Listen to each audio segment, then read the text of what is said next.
I was never a normal kid, whatever that meant. I was always the weird kid.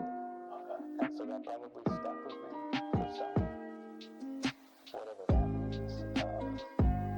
I remember the third grade, I spent most of the year pretending I was weird just because I was bored. And that's probably carried through to some degree in my professional life, I guess. Still an alien?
Yo.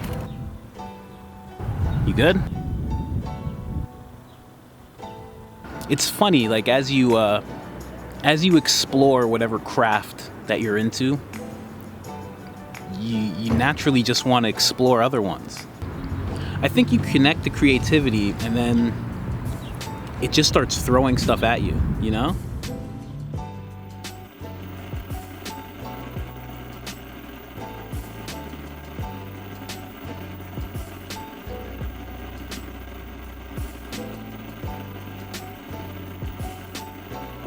Hey, Editor Colin here.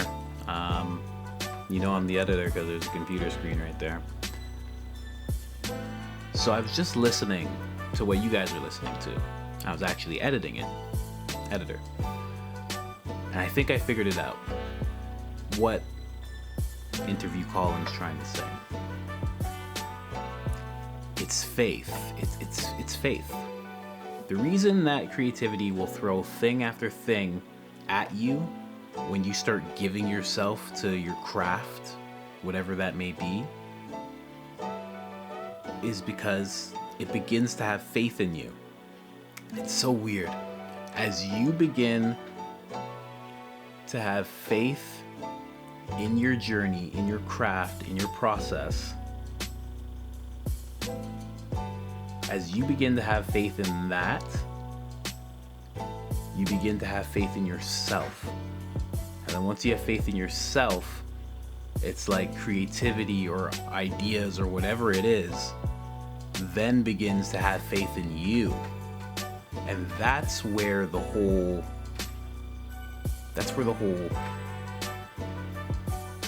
relationship, assembly line, that's where the whole track is, you know?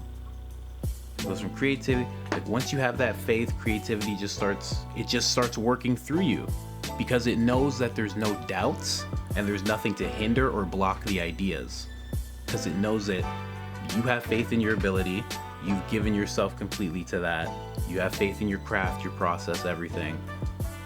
So that relationship just keeps going. And it knows that whatever idea it could give down to you, that within that cycle, you're going to take whatever that idea is, you're going to put it through your whole cycle, and you're going to manifest it into the world. It's faith. It sounds weird, but creativity has faith in certain people.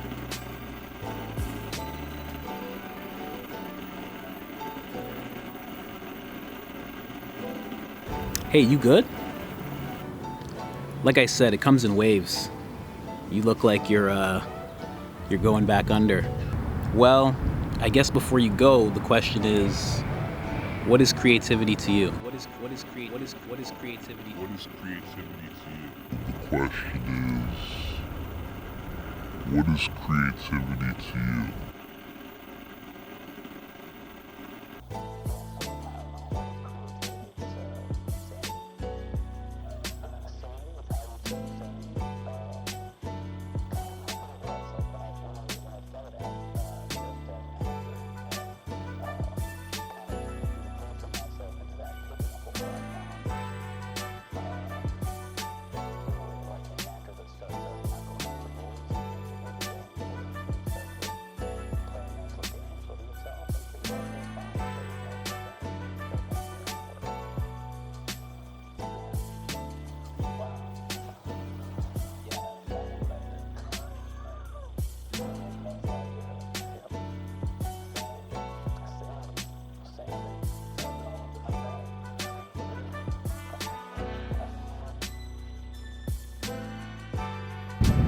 So sanity, eh? What do you think about that? I think it makes sense. Because if creativity is giving you sanity, it's giving you that because it's giving you purpose. Right? Because without purpose, people tend to go a little nutty. You know, you need purpose in order to stay the course. You need a course in order to stay the course. So when you have a creative endeavor, you have just that. You have the course, and now you're staying the course. You have a purpose. It's giving you meaning. Creativity gives you meaning. When things have meaning, you feel purpose. Makes sense. Can't really see what's going on. You know where you started, and you know where you want to end. But it's like this in-between time that makes it all very indescribable, you know? And it makes you wonder, like, every time you come up with an idea, it's kind of like, it's like you know where you start, and there's all this darkness, and then out of nowhere, just like that, you're on the other side. Where do you think creativity comes from?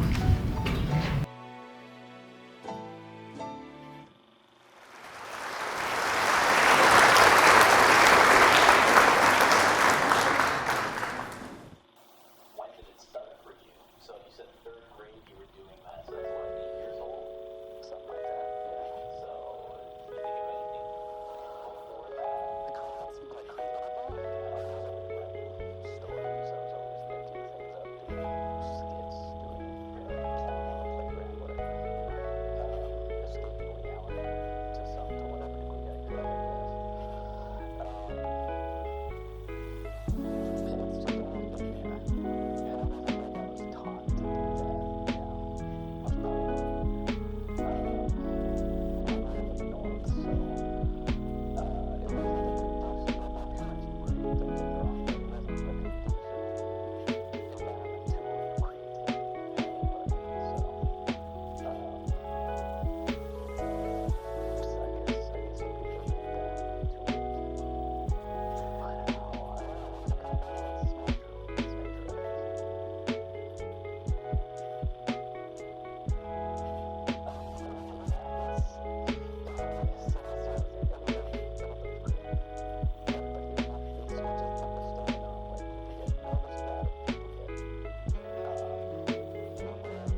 It's understandable. It's bizarre stuff.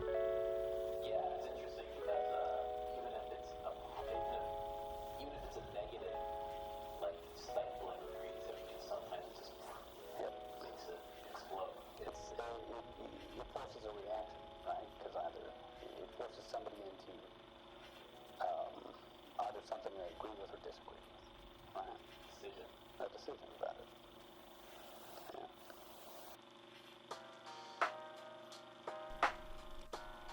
Yeah, Ash is so right. I mean, it's all depending on what decisions you make. I mean, it's true of life, but very true of creativity. I mean, you don't have to go all the way. You can just leave it as a hobby. You can never pick it up at all. I mean, for me, I made the decision to get into video production in the midst of a mushroom trip. Something told me as I was watching these videos, these GoPro videos, that I should be in video production. Something about how beautiful it all looked just told me that's where I needed to be. And I made the decision to follow that. Then I became a video editor. I made the decision to follow and get better at that. Then I bought my first camera. It was a GoPro 2. Well, a knockoff GoPro. Couldn't afford the real one. But this one was like $100, so I got 2 of them. Then I made the decision to start using them. Then I made the decision to start posting on YouTube. Then I made the decision to keep practicing. Then I made a decision to start buying real camera equipment, more professional camera equipment. It's all about the decisions. And it all starts with the one decision. And then it just snowballs from there. And that's it. Sink or swim. It's all a decision. And that is my first camera. It's always sitting right next to my computer. That's it. Can't even see it that well. But it's called a link tab. And I have etched inside here. I haven't taken this thing out in years. That's it. That's what I started with. And yeah, it took me through a lot. I learned how to edit videos, and I learned how to shoot vlogs, and I learned how to be in front of a camera, all with this camera right here. It's all a decision. I see an artist far away, photographer. So I just stopped my car and I'm gonna go up to him. And I'm gonna ask him if I can ask him a question. The last question. Let's see what he says. Man, I just wanted to ask you, why do you do any of this? Stimulation, man. So, there's so much to it. Sometimes you feel like a kid.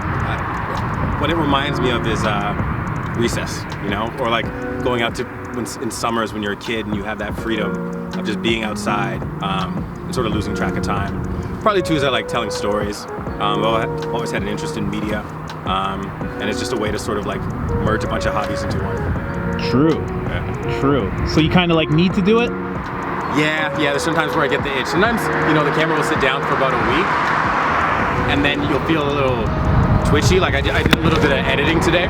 Yeah. And I hadn't edited in about 2 weeks, and I wasn't remembering where certain things were in the software. And I was like, ooh, okay, you've gone too long, Okay. But yeah. Do you get paid for this?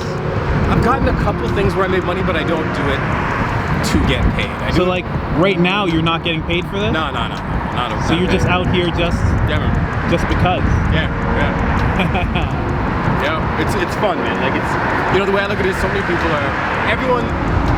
see me with a camera and they're like, are you a photographer? I'm like, well, everyone with a smartphone is a photographer, right? Yeah. So if I'm taking a photograph, I'm a photographer. So I don't look at this necessarily as a job, but if you're gonna go out and like, we have the ability to create media now that like, I forgot what the stat was, but like the cameras that we're shooting on, like 10 years ago, you would have had to spend like $100,000. You have to own a production company to be able to shoot the stuff you have now. So the way I look at it is almost like it's a chance to like play around with your imagination and capture shit at like a much better level than what you would have thought you could have done on your own, you know, and then you keep learning. True. How long you been doing this? Really about a year and change. You know, I did a little bit of video stuff in high school in a tech class, but I didn't really pick up a camera again until about a year and a half ago. Amazing. What's your name, by the way? Omar. Omar? Yeah. Thank you so much, Omar. From.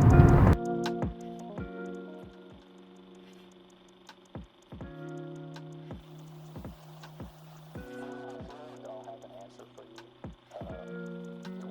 When I'm dying, like when I'm old and have the benefit of hindsight, you know, everything was 2020, but I don't know. It's more interesting than any other career that I could conceive of. It's I can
maybe be an actor.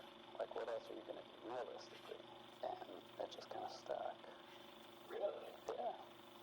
So you thought you should be an actor? Yeah. Why was that? Were you like top of the class, or were you just fucking around all the time? I don't know. Maybe he saw something. I don't know. Because I've been doing plays and in the drama club and everything like that. So maybe he saw that I had dedication to it already, or maybe he didn't want me to go and work in a mine. I guess. I don't know. It was probably one of the greatest things, but most terrible things anybody has ever done for me.